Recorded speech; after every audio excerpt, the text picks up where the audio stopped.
নিপীড়ক কোনো শিক্ষক এই গেট দিয়ে ঢুকতে পারবে না। ফুটেজ অবিকৃত অবস্থায় শিক্ষার্থীদের কাছে এবং সাংবাদিকদের কাছে এটা ওপেন করতে হবে, দেখাইতে হবে, এবং সেই ফুটেজে যদি প্রমাণিত হয় ওই শিক্ষক এবং কর্মকর্তারা অভিযুক্ত, যারা তারা অপরাধী, তাহলে তার বিরুদ্ধে অতি দ্রুত তাদেরকে এখান থেকে বরখাস্ত করতে হবে। নাম্বার 3, যদি ফুটেজ না পাওয়া যায়, কালকে 8-9 ঘন্টা অপেক্ষা রাখবার পরও ফুটেজ লুকিয়ে রেখে আজকে যদি ফুটেজ ডিলিট করে দেওয়া হয়, নানা টেকনিক্যাল কারণে ফুটেজ পাওয়া যায় না, এই ধরনের কেস দেখানো হয়, কোনো যদি কিন্তু ছাড়াই আমরা ধরে নিব তিনি শুধু অপরাধে অভিযুক্তই নয়, তিনি একটা সিরিয়াস ক্রাইম করছেন, যেটা তিনি লুকাতে চান, এবং তিনি তার অপরাধ সত্য ধরে নেওয়া হবে এবং তাকে এখান থেকে অবশ্যই পদত্যাগ করতে হবে, তাকে তাকে পদচ্যুতি করতে হবে। এই মর্মে আমরা অলরেডি আজকে এফএক্সলের বিপি এখানে উপস্থিত হয়েছেন, নাইম আসছে, হ্যাঁ, এফএক্সলের বিপি উপস্থিত হয়েছেন, ওনার বিপির নেতৃত্বে আজকে একটা কর্মসূচি চলেছে সেই হলে। সেটি হচ্ছে শিক্ষার্থীরা এই দাবিতে, যে 3টি পয়েন্ট বলেছি, সেই 3টি দাবিতে শিক্ষার্থীরা গিয়ে প্রভোস্টের রুমে তালা লাগিয়েছে আবারও, অর্থাৎ ফুটেজ আসবার আগ পর্যন্ত এই অফিস আর খুলবে না, এটা শিক্ষার্থীদের দাবি। এবং অফিস চালু হবে আরেকজন শিক্ষকের নেতৃত্বে, যে শিক্ষক শিক্ষার্থীদের পক্ষে, যিনি নিপীড়ক নন। নিপীড়ক কোনো শিক্ষক এই গেট দিয়ে ঢুকতে পারবে না, এটা হচ্ছে শিক্ষার্থীদের দাবি। এই পক্ষে শিক্ষার্থীরা কাগজে এবং সেই দাবিতে স্মারকলিপিতে গণস্বাক্ষর কর্মসূচি চলছে। অলরেডি এখন পর্যন্ত 500-র উপরে শিক্ষার্থী স্বাক্ষর করেছে। ওই হলের 500 শতাধিক শিক্ষার্থী স্বাক্ষর করেছে এই অল্প সময়ের মধ্যে। দুপুরে পরে শুরু হয়েছে এই কাজ, এখন বাজে 3:30। এই সময়ের মধ্যে 500 শতাধিক শিক্ষার্থী স্বাক্ষর করেছে এই মর্মে যে দ্রুত সময়ের মধ্যে ফুটেজ ওপেন করতে হবে, ফুটেজ পাবলিক করার আগ পর্যন্ত এই অফিস খুলবে না, এবং ফুটেজ যদি প্রমাণিত হয় এই টিচার এবং কর্মকর্তার অভিযোগ, এই অভিযোগে যে অভিযোগ দেওয়া হয়েছে সেটি সত্য, তাকে যদি কিন্তু ছাড়া এখান থেকে পদচ্যুতি করতে হবে, তাকে অপসারণ করতে হবে। থার্ড হচ্ছে, যদি ফুটেজ না পাওয়া যায়, ফুটেজ না পাওয়ার কারণ আমরা দেখি, টেকনিক্যাল কারণ বা নানা কারণ, যদি কিন্তু ছাড়াই আমরা ধরে নিব তিনি অপরাধী, এবং যে যা অভিযোগ করা হচ্ছে হয়তো এর চেয়ে আরো কোনো ভয়াবহ ক্রাইম তার অফিসে ঘটে থাকতে পারে, যিনি তার লুকাতে চান, যেখানে ফুটেজ ডিলিট করেছে। এই জন্য আমরা এই দাবি জারি থাকবে। আশা করবো মাননীয় উপাচার্য স্যার নিশ্চয় আমাদের এই দাবি শুনবেন। তিনি যদি শিক্ষার্থীদের মিনিমাম পক্ষে থাকেন, তিনি যদি ঘোষণা দিয়েছিলেন, তিনি ভাইস চ্যান্সেলর হওয়ার পর ঘোষণা দিয়েছিলেন ওনার একটা দলীয় পদ আছে, তিনি একটা দলের শিক্ষা সম্পাদক, তিনি ঘোষণা দিয়েছিলেন তিনি নাকি বিশ্ববিদ্যালয়ে ঢুকবার পরে, গেট দিয়ে ঢুকবার পর তিনি এই পরিচয় ভুলে যান, তিনি শিক্ষার্থীদের অভিভাবক হিসেবে তিনি শিক্ষক হিসেবে পরিচয় দিতে চান। তিনি বলেছিলেন তিনি সেই জুলাইয়ের আগে আওয়ামী লীগের যে দলীয় ভূমিকা সেটি বাদ দিয়ে বরং এখন তিনি নতুন ইতিহাস রচনা করবেন। ভাইস চ্যান্সেলরদের মধ্যে তিনি নতুন ইতিহাস রচনা করতে চান, দলটানা ভূমিকায় তিনি যাবেন না।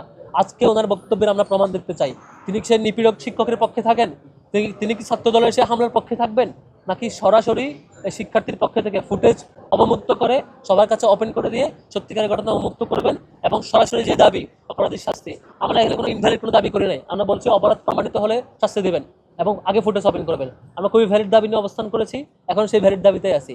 কোনো কারণ ছাড়াই, যদি কিন্তু ছাড়াই আমরা বলতে চাই, সেটি হচ্ছে কোনো নিপীড়ক শিক্ষক কোনো বিশ্ববিদ্যালয় হলে কোনো হলে প্রভোস্ট হিসেবে দায়িত্ব পালন করতে পারবে না, কারণ এটি একটি অপরাধের বৈধতা দেওয়া হয়।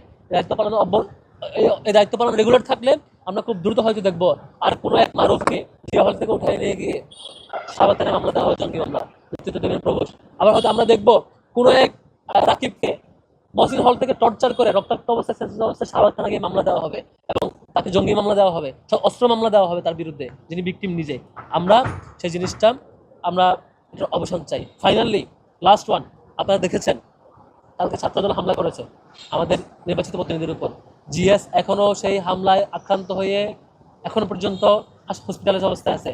আমাদের বিজ্ঞান সমাজ ইকবাল হায়দারের উপর আক্রমণ করা হয়েছে, ডাকসুর প্রতিনিধি, হলসংখ্যকের প্রতিনিধি, যারা সেই আন্দোলনের সংহতি জানিয়েছেন, তারা কারণ দেখাচ্ছেন যে অন্য হলের শিক্ষার্থী ওইখানে কেন, এই কেন সেই কেন, তাহলে আপনি জিএস ইমাম হাসানের উপর আক্রমণ করলেন কেন? তারপর জুলাইয়ের আগে থেকেও যে কোনো অন্যায়ের সিস্টেমে হচ্ছে, যে কোনো হলে অন্যায় হলে সব হলের শিক্ষার্থী সেখানে গিয়ে সাপোর্ট দেন অন্যায়কে প্রতিরোধ করতে। এটাই জুলাইয়ের স্পিরিট। জুলাইয়ে যখন 71 হলে শিক্ষার্থীদের আক্রমণ করা হয়েছে, ঢাকা বিশ্ববিদ্যালয়ের সব হলের নারী শিক্ষার্থীরা সহ অন্য শিক্ষার্থীরা সবাই 71 হলে গিয়ে ভাইদেরকে উদ্ধার করার চেষ্টা করেছেন। যে কোনো হলে কোনো নিপীড়ক, কোনো ছাত্র সংগঠন, কোনো শিক্ষক, কোনো সন্ত্রাসী বাহিনী কোনো ধরনের নিপীড়নের ঘটনা ঘটলে অন্য হল সংসদ, অন্য হলের শিক্ষার্থী, ডাকসুর যে কেউ সেখানে এটা প্রতিরোধ করবে, এটাই আমাদের নিয়ম, এটা আমাদের প্রতিজ্ঞা।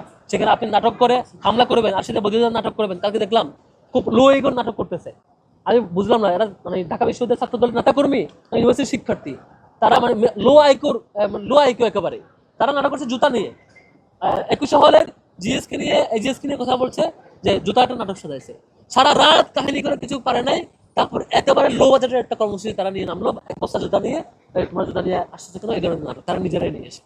অথচ লজ্জা একটা ছাত্র সংগঠনের জন্য একটা ভিকটিম শিক্ষার্থী হাহাকার করছে সেই দিন সকাল থেকে, দুপুর থেকে সে ফেসবুক পোস্ট দেওয়ার জন্য ফেসবুক পোস্ট দেওয়ার পরে হাহাকার করছে, সে দাবি নিয়ে আন্দোলন করছে, খেয়ে না খেয়ে সে বিকাল থেকে রাত পর্যন্ত। আপনার ছাত্র দলের একটু আগ্রহ হইলো না কেউ একজন সেই শিক্ষার্থীর পক্ষে থাকবেন, ভিকটিমের পক্ষে থাকবেন?